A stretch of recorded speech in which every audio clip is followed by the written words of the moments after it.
Hello friends, in this video we are going to discuss how the protein is transported from the cytoplasm inside the peroxisomal matrix. There is given the peroxisomal membrane and so many protein complexes which are used to transport that protein inside the peroxisomal matrix. So that protein, we all know that proteins have one N terminal and one C terminal. At the C terminal, they found a PTS1 signal sequence that is called the peroxisomal targeting sequence. That peroxisomal targeting sequence is very most important to transport any protein inside the peroxisomal matrix. That PTS1 sequence binds to the receptor which is called the PEX5. After, we have to know that PEX5 have the ability to switch from the soluble form of PEX5 to the oligomeric form that is bound to the complex of PEX14. So once it is formed, soluble form of the PEX5 converted into the membrane bound form in a complex with the PEX14.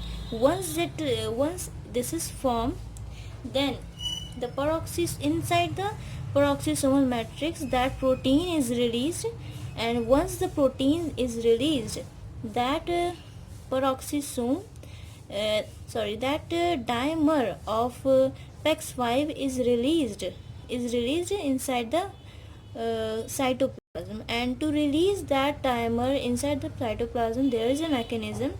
They found PEX2, PEX10, PEX10 complex. That complex adds the ubiquitin, and that ubiquitinized PEX5 then recognized by the PEX1 PEX6 complex, which is bound to the peroxisomal membrane, but in this diagram it is not shown. So that PEX1 PEX6 complex hydrolyze the ATP and use the energy which is released by the ATP hydrolysis to remove that ubiquitinized PEX5 from the membrane of peroxisome into the cytoplasm.